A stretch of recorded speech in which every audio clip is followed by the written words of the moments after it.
It was probably early in 2001 when Jenny was complaining of shortness of breath, that she was feeling fairly tired often.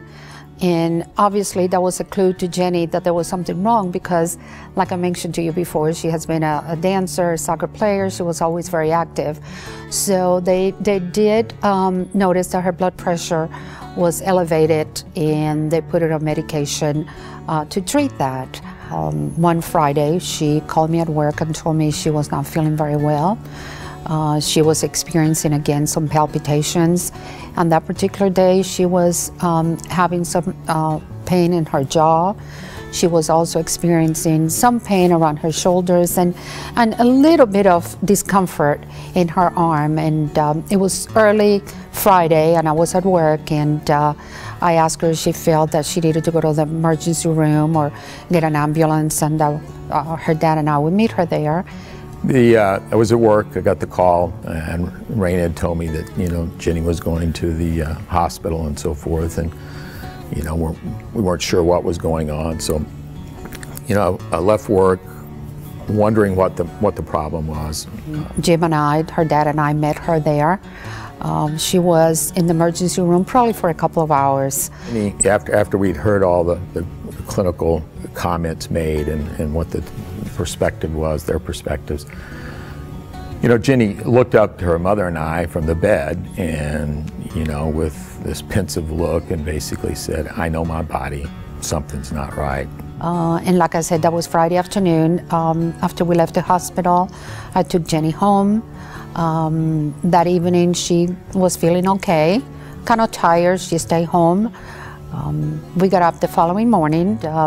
We had breakfast together as a family in the patio, and she asked for her dad to make her favorite breakfast, and of course he did. And that was like at 8 o'clock we were finished cleaning up the kitchen, and she said at that moment she was feeling a little warm.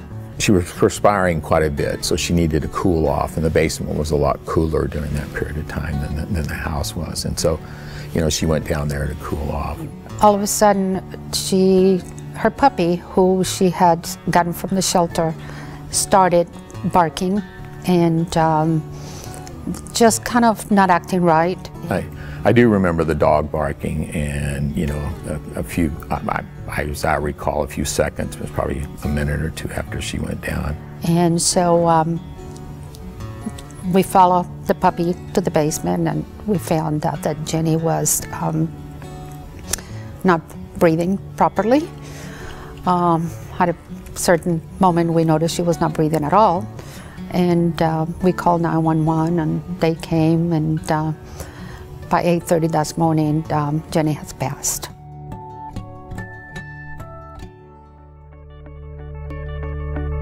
It's the following year that I believe the Go Red, a couple of years later, that the Go Red started, and we've been involved with American Heart since 2001, and it has been a partnership that we hold very dear to our heart. And I know you're trying to get the message, and we support that.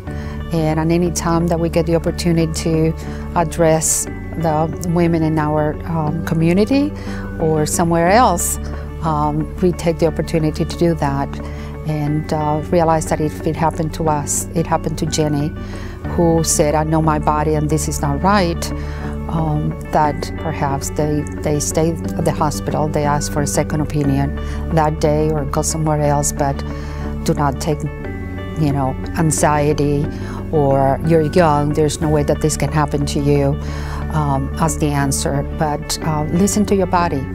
And if you know that something is not right, don't stop there. Just go ahead and get some help. I would encourage women everywhere to